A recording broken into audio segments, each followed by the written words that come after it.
Well, the mantra really is just keep pounding. It is what it is. Welcome to the Panthers Report. Appreciate you guys. Welcome in to the Panthers Report. Please subscribe to the channel. We are a new channel trying to get some traction going. Subscribe, leave a comment, like the video, whatever it is that needs to be done to get this channel popping. I really do appreciate it. Today we got a very interesting article here on the Panthers Report. We are going to be talking about this right here. Nothing too long, nothing long at all, but we're going to be talking about this right here. With the season upon us and, predictions and everything starting to shape up, the question is win-loss records, ceilings, floors for all NFL teams in 2025. But more specifically, we are going to be focusing, of course, on the NFC South, my division, our division, if you are Panthers, Falcons, Bucks, or Saints fans, here on the Panthers Report. This is where passion meets the playbook, where we take deep dives into these things. So without further ado, let's talk about it.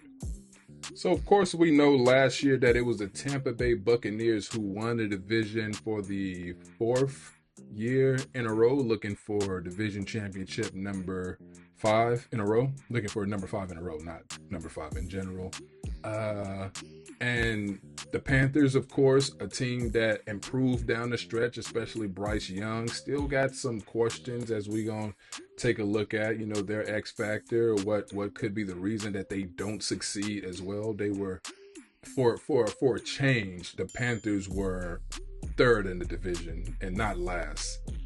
The last place team were the New Orleans Saints, who are in just rebuild mode. They're in rebuild mode right now. A lot of people don't expect pretty much, too much anything from the Saints, which is fair, quarterback situation and just a skills position. And then, of course, you got the Atlanta Falcons, who had a strong start, but something happened to Kirk Cousins down the stretch, and they had to bring in Michael Penix. But by the time they brought in MPJ, it was too late.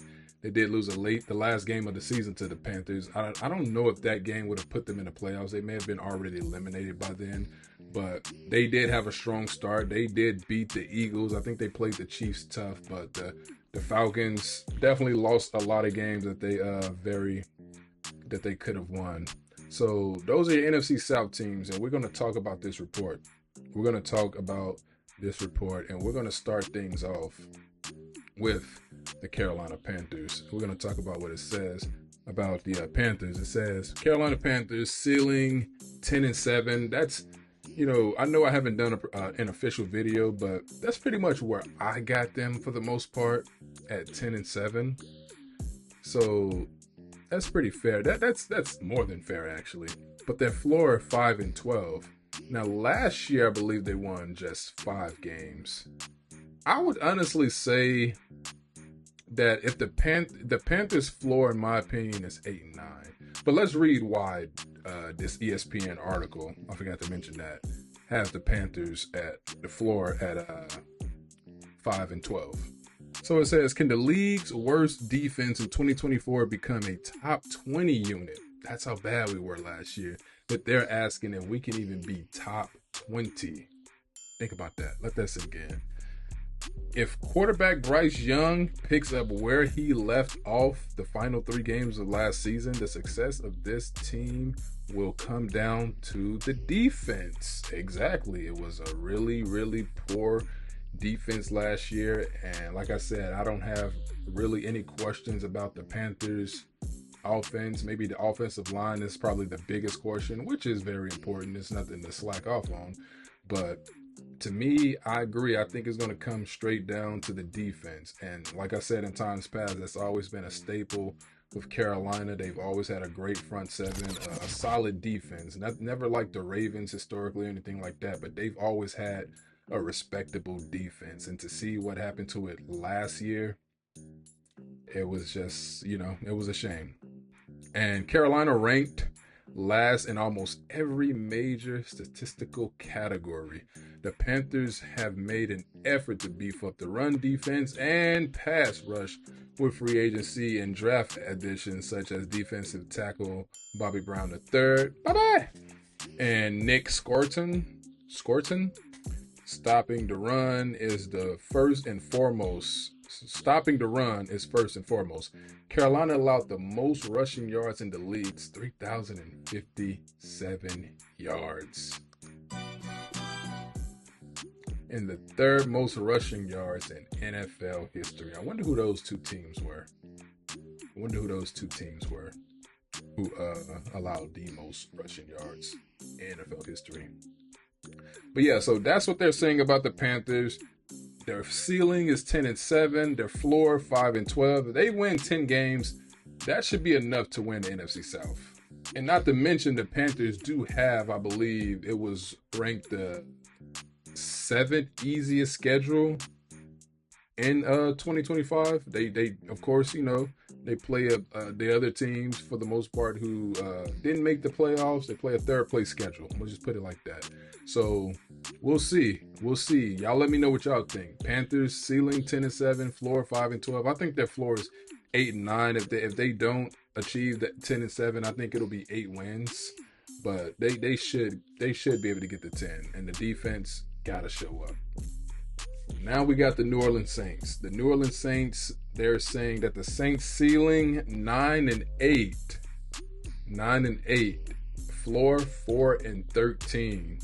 Biggest X factor, skill position players' health. It says, can the skill position players stay healthy? The Saints offense got off to a fast start in the first 2 games last season, but that turned around quickly in week 3. And the reason I laugh and smirk is because, the Panthers were a victim of one of those 2 games. If you remember in the opener where they dropped over 40 on us, and then in week 2 they dropped 40 some on Dallas, and everybody was sure the Saints were going to the Super Bowl. They just washed both these teams, and especially Dallas for a lot of people, like, oh, the Saints are going to be real threats to contend with. And then they went on to lose like 7 straight games.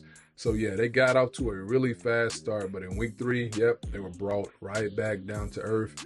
When tight end Taysom Hill was out with an injury, followed by wide receiver Rashid Shaheed.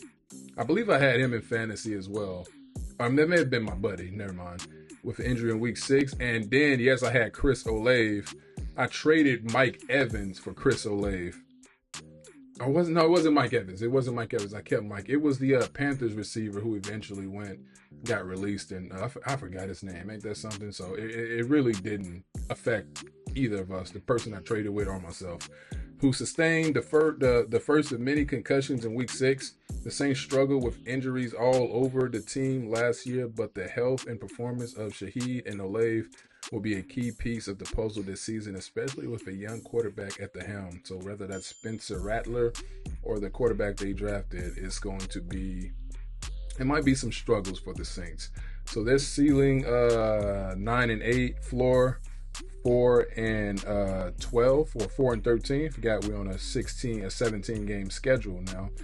I don't think anybody will be surprised if this team is the 4th place team. I think they will be the 4th place team in this division. So that's your Saints outlook. But let me know what y'all think about the Saints. They're Saints fans, but I see some people saying, oh, the Saints will be better than you think. Trust me, as a Panther fan, I've been there, and you can say I'm still there. I think they're going to be better than what people think this year. So I don't really see it with the Saints. I know that whole we're going to be better than you think, don't sleep on us, but I'm snoring on the Saints. I'm not worried about the Saints. So let's go to the next team. I don't know how I skipped them, but maybe because I'm a Panther fan, but they were actually first on the list. I didn't even see that. The Atlanta Falcons. The Falcons last year, like I mentioned, started off well last season, and then they just had a drop. Ceiling 11-6, floor 5-12. So their ceiling is higher than the Panthers, according to this article. So according to this article, the Falcons should win the division. Or we haven't gotten to Tampa yet, so let's pump the brakes. But they'll at least have a better record than the Panthers, according to this article. Ceiling 11-6, floor 5-12. Biggest X factor, tight end Kyle Pitts Sr.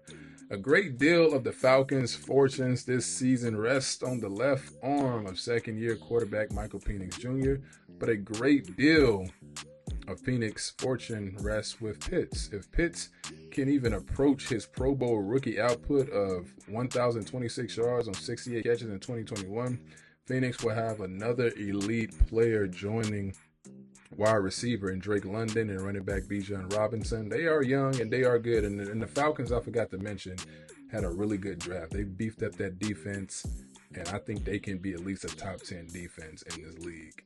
That's my opinion. And I'm saying that because if they are, then that should be enough to win a division. So I may be talking against my own team right there.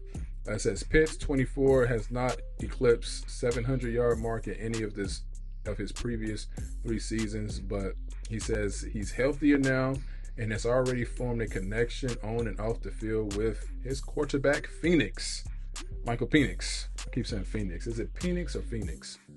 It's Penix Jr. Anyway, he got a connection with him on and off the field. That's the biggest X factor right there. Can those two get going? Because you know what Bijan can do, you know what Drake London can do, and that's the thing about the Panthers. The Panthers, their only lack really on offense is the tight end position, and the Falcons seem to have it all. So, let me know what y'all think about the Falcons. I think the Falcons can be a very good team. I believe in Michael Penix. You know, it's tough to say, especially him being a lefty, and I'm a lefty as well, and I love lefty athletes. So, but just being objective, the Falcons are, you know what I'm saying, they wouldn't surprise me if they did win this division. But let me know what y'all think about it. And last but not least, we got the Tampa Bay Buccaneers. And yes, I was right to hold off on the according to, because yes, the ceiling for the Bucs is 12-5, the ceiling for the Falcons 11-6, the ceiling for the Panthers 10-7. So according to this, the Bucs would win their 5th straight division if this pans out to be true. And their floor is 7-10, which I think is right around that Carolina Panther mark as well. Of course, Baker Mayfield coming off a great season, 40-some touchdowns, fit right in with the Tampa Bay Buccaneers, man. Give it up for Baker Mayfield, no doubt. Because you saw what happened when he was in Carolina. It didn't work out. You saw he went to the Rams, I think, for just the rest of that season. And then he found his home in Tampa Bay, and things are good. You know, this is their quarterback right here. This is their quarterback. It says biggest X factor for the Bucs is ball hawking. So they don't point out a particular player, just like for the Saints, they didn't point out a particular player or thing. Well, for the Panthers either, they just said defense. So ball hawking. The Bucs had just 7 interceptions last season. Ooh. Yeah, 17 games. They still made the playoffs though. Their lowest pick total since at least 2000. They were 2-5 in 1-score games in 2024 and 1-2 in games decided by 3 points or less. So slipping the field just one time can make all the difference, which is why getting interceptions was such a big point of emphasis in the draft. Selecting corners, my water's in the way, Benjamin Morrison and Jacob Parrish. So yeah, they knew what their weaknesses were and they attacked it real quick. They didn't ignore it. They didn't just let it linger and let it build and get worse and worse. They attacked it in the draft and throughout training camp and practices. So that's the Tampa Bay Buccaneers. They're going to be getting Chris Godwin back, I believe. So that's going to be key. Can Mike Evans get another 1,000-yard receiving yard? I forget who their tight end is, but he was really good last year. I picked him up in a different fantasy football league. But yeah, Tampa are favorites. And I honestly think my favorite, if I was making the betting line, I would slightly put Atlanta over Tampa Bay if I were making a favorite to win the NFC South. Now, I think the Panthers can win it. I haven't done official predictions yet. I think they can win it. But one of the biggest questions is, can this division get, 4 all teams can come out, but can they get multiple playoff teams in this division this year? That's a big question too. Can they get multiple playoff teams to come out of this division? That's the question. But let me know what y'all think about the Tampa Bay Buccaneers. Are they going to 5-peat in the division?